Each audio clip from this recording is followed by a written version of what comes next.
Aš elektrikas Juozas, Antakalnio būstas.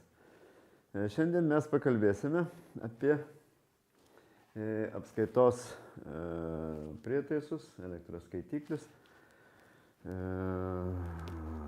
matavimo transformatorius. Tam atvykstame į elektros skydinę atitinkamo namo. Atsidarome apskaitos spintą.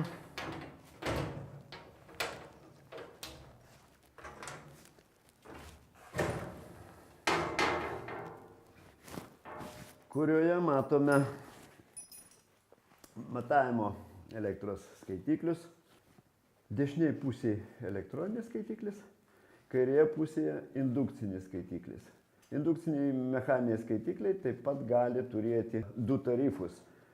Tarifus perjungia priedėlis, dangtelyje sumontuotas elektroninis laikrodis. Matome įvadinius automatus, paskirstymo gnybtyną ir ten gilumoj srovės matavimo transformatorius.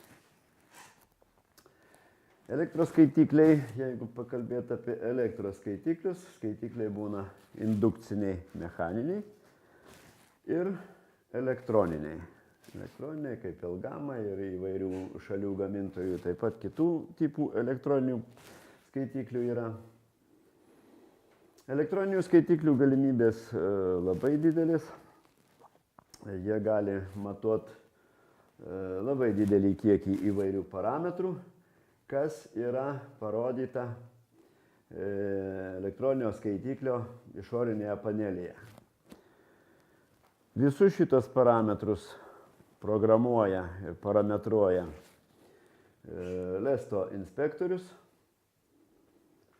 Mes tik tai žinomus parametrus nurašome, reiškia, tai, kas yra užprogramuota, sakykime, aktyvinės energijos pirmą ir antrą tarifą. Komerciniuose objektuose arba kitose objektuose, kur yra daug visokių elektros variklių, šaldymo mašinų, didelis apšvietimo parkas su indukciniais paleidimo mechanizmais. Ten nurašoma žymiai daugiau parametrų. Tai yra ir reaktyvinė, ir talpuminė energija. Gali būti paskirstyta netgi laikas, tai yra paros bėgyje 4 pozicijos. Čia viskas priklauso, kokia yra elektros tiekėjo sutartis su vartotoju. Elgamos skaitiklyje yra programavimo indikatorius, per kurį inspektorius su kompiuteriu ir žibintuvėliu suprogramuoja mums reikiamus tarifus. Ir viskas, jis užklijuoja akelę, kad negalėtų pašaliniai žmonės ar kad ir mūsų darbuotojai perprogramuoti arba pažeist programą. Skaitiklių apžiūra, kas privalu mūsų darbuotojams skaitiklių apžiūra, tai patikimos ir tvarkingos plombos, elektros skydo plombos, kad nebūtų pažeistos, kadangi jis yra plombuojamas, kad nebūtų pašalinių pasijungimų, galimybės pašaliniams pasijungimams. Ir parametrų rodmenų indikacija, kurioje mes matome, ką mums reikia nurašyti. Nurašoma parametras tik tai aktyvinės energijos. V suminė, W suminė, T2 ir T4 pozicijas. Kadangi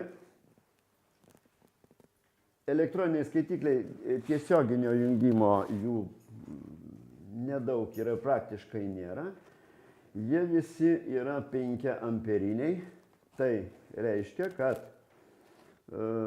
tam turi būti naudojami srovės matavimo transformatoriai.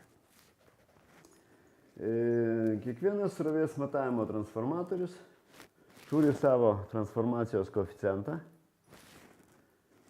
iš kurio mes dauginame rodmenį.